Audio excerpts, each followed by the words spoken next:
not a limit. Meeting will come to order, please. The notice requirements of the Open Public Meeting Act for this meeting have been satisfied.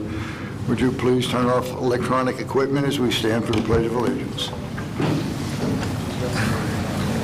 Attention, salute.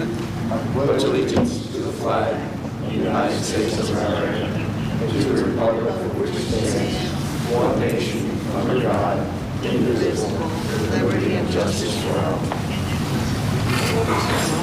I could have been like Colin Kaepernick and not stood up for that. That's right. Would you call the roll, please? Mayor Becker. Here. Commissioner Amadeo. Here. Commissioner Blumberg. I'm here. Seeing there's no items for discussion today, we'll go right to department head reports. And Ed, we'll start with you this week.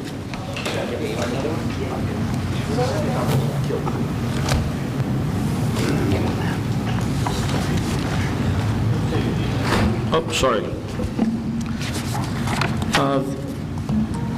First thing, the Union Avenue, the little drainage item we did, the sluice gate has been installed. Looks great. It's a nice design. We probably are going to have an opportunity to see how it works this weekend. There still is an additional gasket necessary, but it came out really nice. The Thai School storm sewer parking lot's been paved. We'll take a look at that this weekend when it rains also to make sure everything is okay.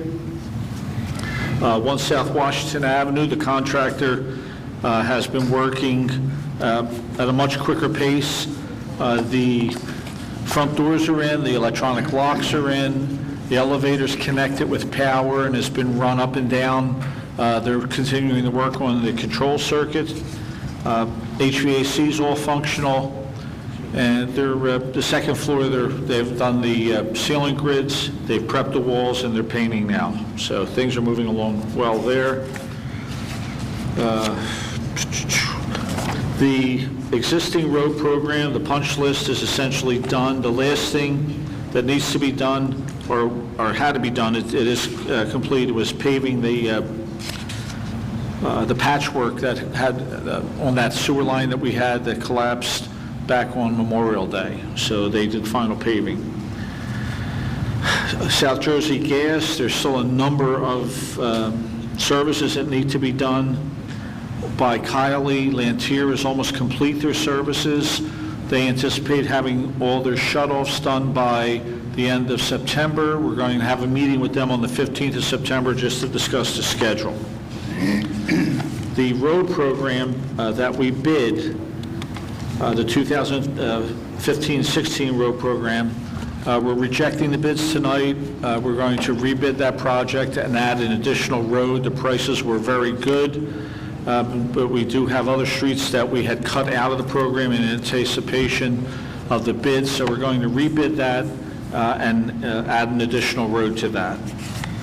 The water tank, Gladstone Avenue water tank painting, the exterior contracts were forwarded to the contractor. We have we have all their bonds there, and they're coming to the city for execution. Winchester Avenue, which is our state aid project, design is underway. We're probably, hopefully, going out to bid at the end of September, beginning of October, depending on whether the executive order is lifted. And the environmental services for the underground storage. The angler's roost report has been submitted. We're waiting for just additional information and clarification, try to get that issue put to bed. That's pretty much it. Thank you, Ed. Frank? We'll be checking out this hurricane that just formed down in Florida. We will keep an eye on weekend. If we have to prepare, tomorrow we'll be starting to make sandbags for the public, and right now all we can do is watch. We had 4 different sewer jobs we had to do this past 2 weeks. We fixed a collapsed sewer main, and we also fixed the sewer lateral on Exeter Avenue, and the ball field, out the ball field, one of his 2-inch sprinkler lines broke, and we repaired that for him too. That's all I have. Thank you, Frank. Chief Tabasco. Chair, we're winding down from a busy summer at the fire department and beach patrols. I wanted to make note that the beaches will be open through September 11th, the weekend, and then closed until the following weekend when we're open with, depending on personnel, at least 4 beaches, the 17th and the 18th, the last weekend, and then closed for the season. I would also like to note that at the fire department, we'll be having our annual 9/11 ceremony on Sunday, 9/11 at 10 a.m. You should have all received an email about that, obviously commemorating the events that took place on 9/11/01. And that's all I have today. Yeah, the public is invited for that. And that'll be advertised also through the MBA. Thank you. Thank you, Chief. Lisa? Hi, good afternoon. The only thing I wanted to report today is some good news. I've been working pretty diligently the last few weeks on trying to get some money that's due to the city to us, and we just received one reimbursement request that I had submitted in March. So in regards to the FEMA claim, so we received $993,000, which is reimbursing us for the costs of the City Hall project. And so that brings our total proceeds to date from the Hurricane Sandy disaster to $3,742,229, and there's still money out there. I have another request that I submitted over a month ago for approximately $400,000, and I think that's currently in the review stage at the state. We also received the grant money for the hazard mitigation grant that was used to fund our emergency generators here, so that total amount was $176,500. We also had a constructive meeting yesterday in regards to all the projects associated with the post-Sandy grants.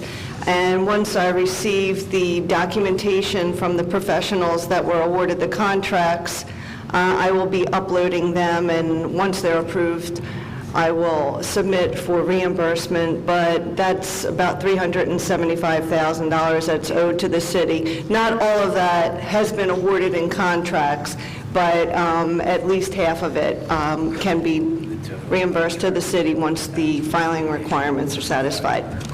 And once I have August reconciled, I will be sending Rich and the mayor and commissioners the most recent budget status. And that's all I have.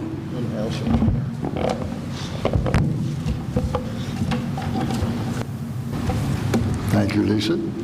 Chief? For your consideration tonight, you'll see Resolution 166-2016. As an explanation, what that is as you're aware, we were awarded a grant for bike racks along with Ventnor for quite a substantial amount of money, and it's been the recommendation of Jim Metallo, our grant coordinator, that we allow the county, who's already authorized to accept federal funds, be the manager of that, so that's authorizing that. So that's what the explanation is for that resolution. We're preparing for the weekend. At this point, we don't know what's going to happen, as Frank said, but as always, we'll be prepared and we'll ride it out. Other than that, everything's good. Thank you, Chief. Mr. Deeney? Two things tonight. One, you have on the agenda a resolution that cancels some balances in ordinances, and this has been the work of our CFO, and I want to thank her for the last several weeks. And we're able, through your action tonight, to cancel about $750,000 worth of previous debt authorizations that are no longer needed because we are able to bring projects in under the budget in a whole variety of ways, and this includes both general capital and the water and sewer capital. So that's a good action if you take tonight, and a thank you to Lisa and also all the rest of the department heads who have managed those capital projects over the last couple of years. My second report is, and I'll make copies available between the meetings to the public, is a continuation of a report that I began on September 4th, 2014, and it's kind of a diary of this saga of the beach fill and our litigation and ultimately interactions with the Army Corps and the DEP. And with your permission, Mayor, I'd like to read you this latest update. Please do. It's dated September 1st, which is today. On Tuesday, August 23rd, 2016, 4 city officials, Commissioner Amadeo, Solicitor Abbott, Engineer Wahlberg, and Public Works Director Riccati, met with a dozen representatives of the Army Corps of Engineers and the NJDEP at the Army Corps headquarters in Philadelphia. DEP representatives included the Assistant Commissioner David Rosenblatt, Engineer William Dixon, State Deputy Attorney General Bill Belzy, and Project Manager Kelly Staferi. Keith Watson, Ken Goldberg, and William Wilcox, among others, were represented the Army Corps personnel. Ed presented his conceptual plan for what Margate believes is necessary to alleviate potential drainage problems in the Army Corps plan. The total cost is estimated to exceed $9 million. The plan calls for gravity-fed stormwater lines from the bulkhead to the ocean. The current Army Corps plan depends on percolation of stormwater into the sand between the bulkhead and the proposed landward toe of the dunes. The Army Corps insists their plan will work, but they agreed to review the city plan.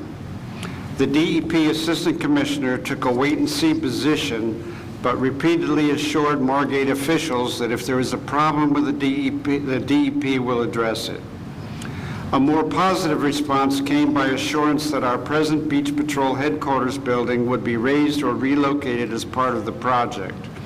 Margate was again assured that it would not be required to enter into any future beach fill agreement or to make any unwanted dollar contributions for beach fill. Any project involving the beach going forward would be voluntary and likely be financed 75% by the state, 25% by the city. That is 75 by the state and 25 by the city if it were involving a non-beach fill. I want to make that clear.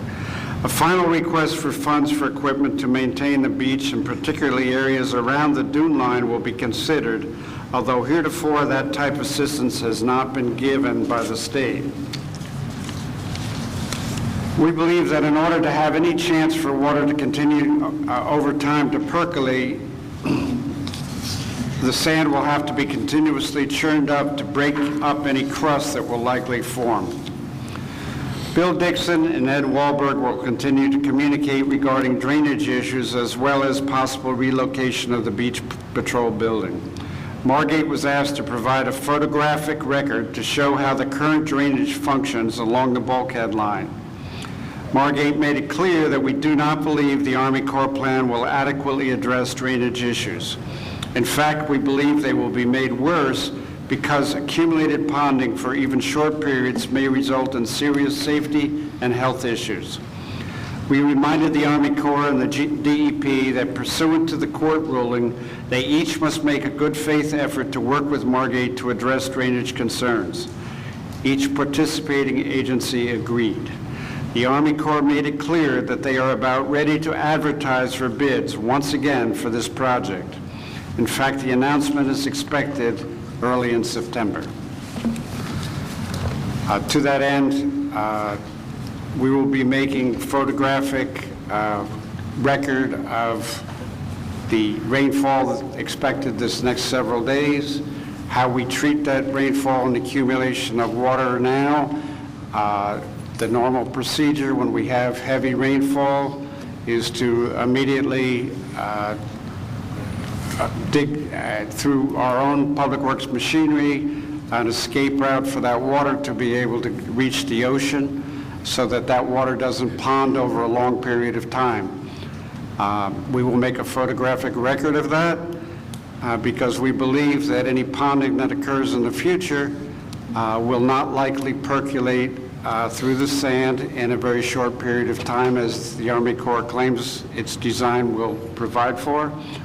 And if it doesn't, there will be no way for us to dig ditches to the ocean, which has been part of our contention from day one. We believe we're on sound ground by pointing this out repeatedly, not only in court, which we have done previously, and the judge at the time, when he approved this project to go forward, did say that he was cognizant of drainage issues that had been raised by the city, and that he required the DEP and the Army Corps to work with the city. While we believe they have worked with us, they still are, especially the Army Corps, are insisting that their plan will work. I assure the public from my standpoint, the commissioners obviously will do likewise, that, and this report is part of our documentation. It will be posted on the website. It has been reviewed by not only our public, but by officials at the Army Corps continuously as we've posted it. And it's our continuous record of our efforts from day one to protest the design of this project that appears to be going forward. As early as we hear, as early as tomorrow, they will make that announcement that the bidding will take place again by the Army Corps. Any questions? Rich, the only thing I want to bring to light so our residents are aware that beach fill replenishment projects, as you stated, are a voluntary, we're not mandated to participate, but it is a partnership between the federal government and the state of New Jersey, and it's 65% funded from the federal government, 35% funded from the state, which then we would be partners with the state at 8.33% of contribution towards replenishment programs only. I just wanted that for the record. Thank you. Yeah, it was a little unclear from the notes that were taken from the meeting, but I believe you were 100% correct through all the history that I've known about the federal projects with your percentages. If there's a project that the state participates in without the Army Corps and the city, that's where the 75-25 comes in. Right, For exactly. any kind of a coastal project. Yeah, I just wanted to clarify that. Yes, you did. Thanks. Thank you. Thank you. Anything else, Rich? No, sir. Okay, while we're on this subject, I'll jump in here. Of dunes and dune bidding, there is a press conference scheduled tomorrow morning at 10 o'clock at Fredericksburg Avenue Boardwalk, at which time Commissioner Martin will be here from the DEP, Lieutenant Colonel Bliss from the Corps of Engineers, and they are going to announce here that they've gone out to bid for the Absecon Island Dune project. So if anybody's interested in attending, it's 10 o'clock tomorrow morning. Mike, I did have one additional question, and I don't know if this is for Rich or Scott. Well, at the meeting, was the idea of additional handicapped walkovers discussed? And what was the resolution to that situation? And I would assume that maybe that's where the 75-25 might come in. If there's going to be additional walkovers, maybe we would, maybe it would be, the cost would be split that way. But Scott, can you update me on that? I know that we did discuss having additional handicapped access. Commissioner Amadeo was there, and straighten me out if I go wrong in this. We've asked him that 4 is not enough, we want more. And I think, Eddie, you're going to give them a plan that shows locations we choose, or? Well, we've already provided them location of everything we have. They are providing 4 or 5. I think they added another designated handicap walkovers. But what they did say is they were going to modify the normal walkovers that we will have, so they're not quite as steep as their design is. So they'll kind of be it'll provide it'll provide a much easier ramp up and down at every street end than they originally had proposed. So that will help remedy part of that problem. Additionally, the handicap walkovers have a rail that would hinder our vehicles from going up and over for maintenance. So the compromise of the shallower ramp on both sides and also making them wider will help people go over easier and also give us more chances to run our vehicles up and over the dune for maintenance. But the short answer is yes, we've talked about it. We're trying to come up with a compromise. One more thing. Go ahead. And they also added, and we discussed in our meeting when you were present, Maury, about where our breaches are, that they would widen it out as long as it was within a short enough distance with their I-5 material, so we have a gravel base, so either the steps can be used at the street ends or the breaches for the handicap. So they were going to cooperate with all that. There was one other thing we had negotiated previously, which I saw is still in the plans. At the top of each crossover, there's approximately a 10 by 10 foot flat area that will be left open with no plantings, just as a place to stop, a place to get your stuff together. But what it'll also do is prevent dune grass from being planted there, so we don't lose our visual. As you look down the street, you'll be able to see more ocean than you would if the dune grass was planted there. All done with the dunes? Scott, you're next. Well, let me just say that with City Administrator Deeney's review and the report that he puts on the website, people can have the opportunity to read this memo of these meetings, as Rich has done with all of our meetings with the state and federal government, so they can see where we're going. Our bottom line position is, we made it loud and clear, we don't feel a percolation system is going to adequately serve Margate, that ultimately we're going to have to implement a drainage system with pipes, or we're going to have severe ponding. That is our fear.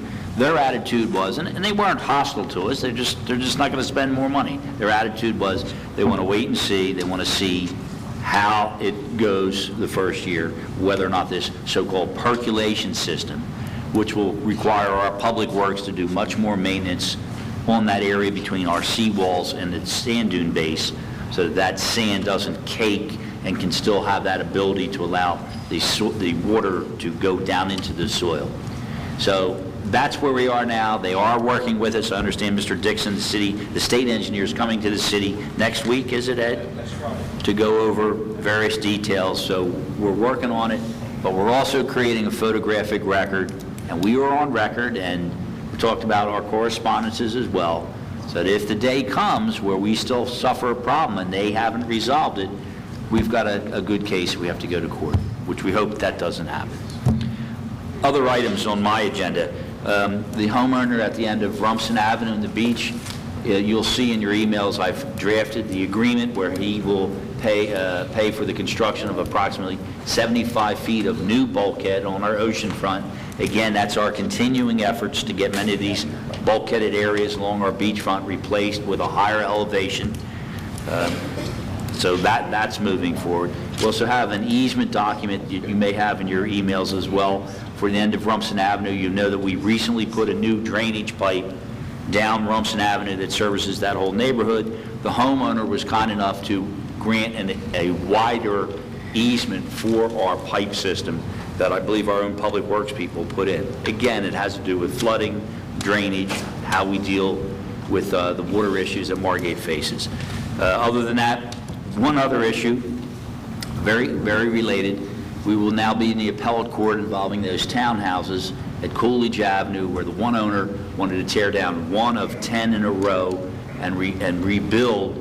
And as you know, the other unit owners challenged that, and there's a big case. We got dragged into it because we're the city that issues the permits. Court ruled that you didn't count one of 10 for what we call the substantial damage rule.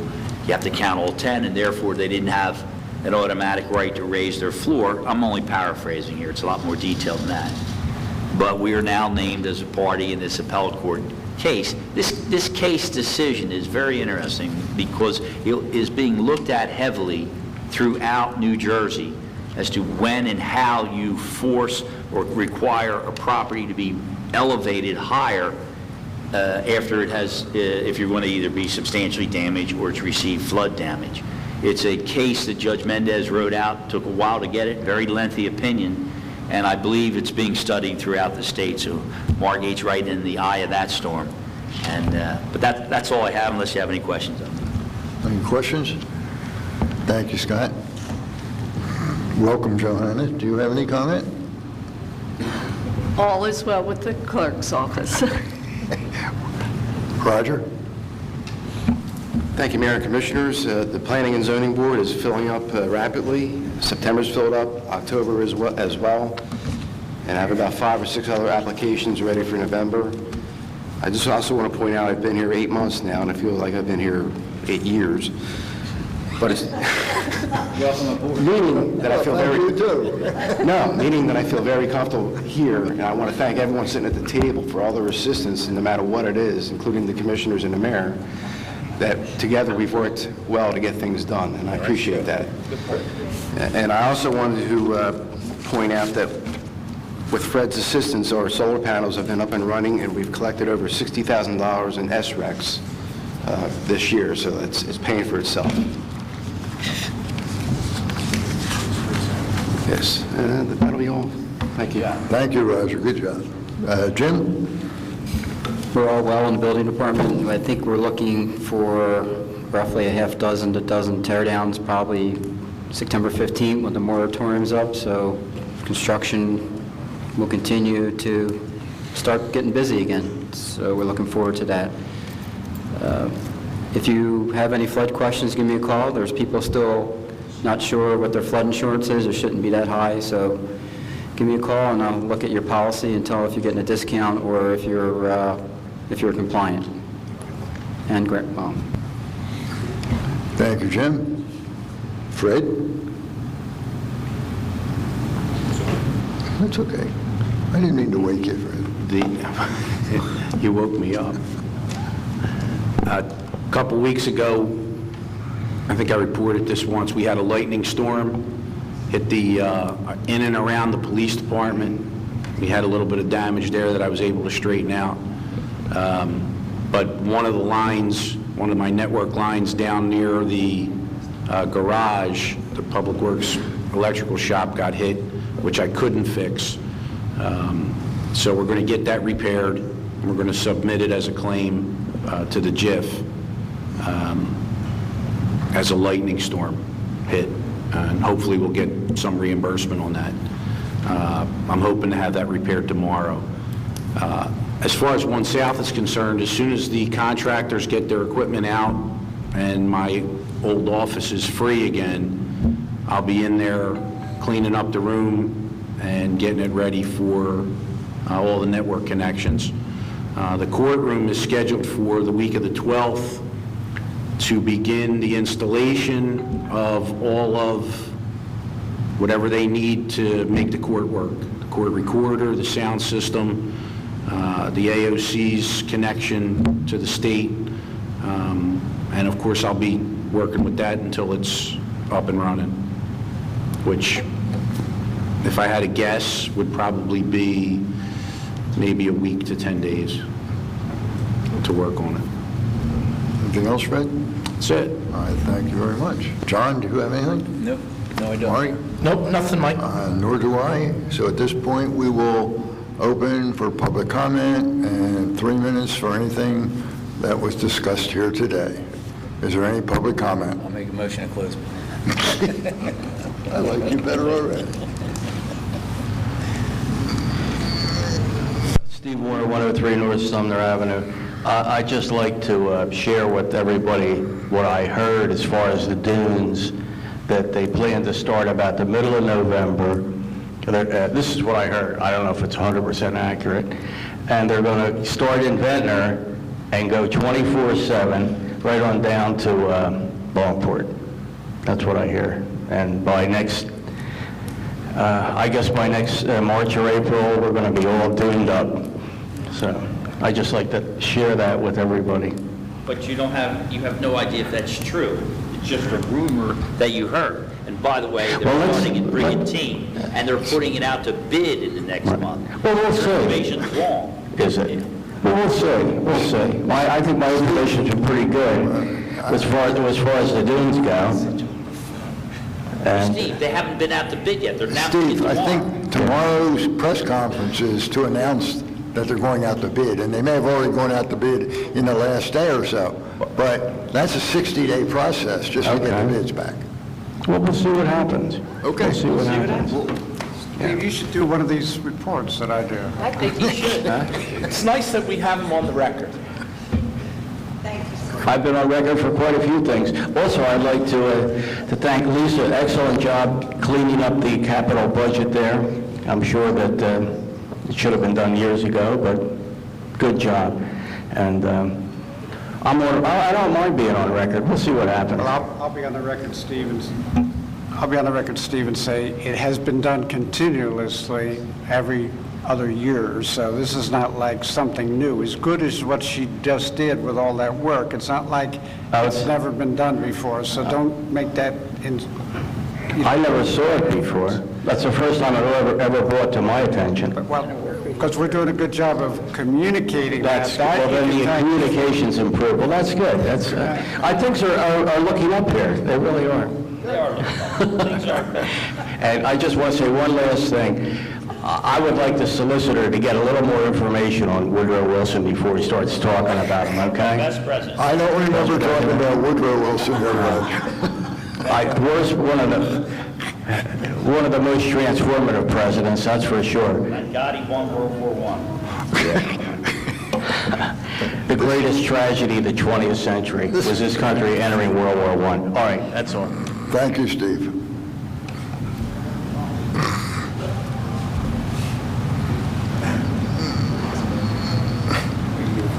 Ben Grossman, 112 South Lancaster Avenue. I have a couple questions on the dunes. How long is it supposed to take for the percolation? Is there like a standard time that's been defined? 24 hours. 24 hours? Okay. As far as the handicap situation, how does somebody who has somebody who cannot walk get over the dunes? Is there, how do they do it? It's ADA compliant. It follows federal regulations. So they build it at the percentage of slope that is specified by the federal government. So it's built, you can get over the dunes. In some areas, if you look in Atlantic City, it traverses back and forth, so it's not a steep climb. So it requires some kind of like wheelchair device to get over the dune? Well, if you're in a wheelchair, you would be able to get over the dunes. With a regular wheelchair, or Yeah. you need one of those big fat wheel things? Well, once you get into soft sand, that's a different ordeal. Okay. Okay, thank you. Thank you, Lynn.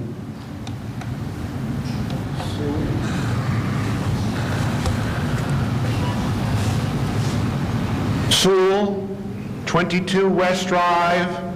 May I remind the city administrator that that ongoing saga has cost the taxpayers some $322,000, which the mayor might say you could buy a lot of books with.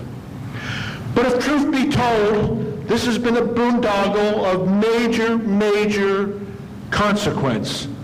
Spending that kind of money and not eking out the smallest scintilla of a concession from the Army Corps is an absolute disgrace. If you buy into the 24-hour percolation theory of the Army Corps, I've got a bridge to sell all of you in Brooklyn. Because my first-hand observations in the city solicitor's birthplace over in Ventnor on Beach Block after Sandy Storm, nothing percolated anywhere, and every beach block home was severely water damaged. And I'd encourage this commission to research that, see what kind of photographs Ventnor has on hand. Because the only way that they were able to alleviate that flooding between the bulkhead and the dunes was they brought a front end loader in and they built these ponds, these ditches for the water in the beach block street to be able to flood out and no longer damage the beach block homes. I feel that it's been seriously amiss by this commission not to continue the fight on a political ground.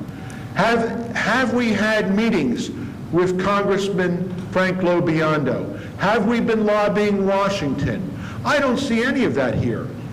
And I believe that if the Corps doesn't want to put in those one-way outflow pipes, I believe that the proper remedy solicitor might be one of those itsy-bitsy injunctions, as well as an injunction on the ADD.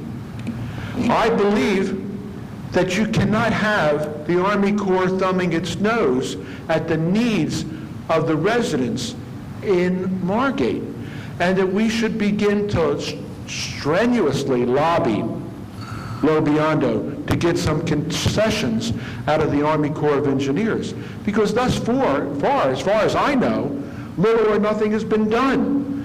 And I would also encourage our former assemblyman to ride up and see that supersized rhino, if he's not carrying the Donald's coffee cup around, and see if he can't eke out some concessions from the NJ DEP, and see what kind of clout they have with the federal. Thank you, I think. Mayor, I have to defend the commission just for 1 second and say, John, this two-year saga, 14 pages, will be made available in between meetings, and I think you'll find a continuous record of the actions of this commission to be able to set us up for just exactly that. And I want to make it clear to the public once again that you are mistaken, that this commission agrees with you this time, that we believe that this will not work either, this drainage system. We don't believe that we don't have to buy a bridge. We know that that 24 hours is not going to work. And we are totally on record, and we'll have photographic evidence to prove it. The word is injunction. Any other public comment? Is there a motion to close public? I'll make the motion to close public comment. Second. Joanna? Mayor Becker? Yes. Commissioner Amadeo? Yes. Commissioner Blumberg? Yes. Okay, thank you. We will convene at 5 o'clock. Good job. Kenny just sent me an email. We need to close, John,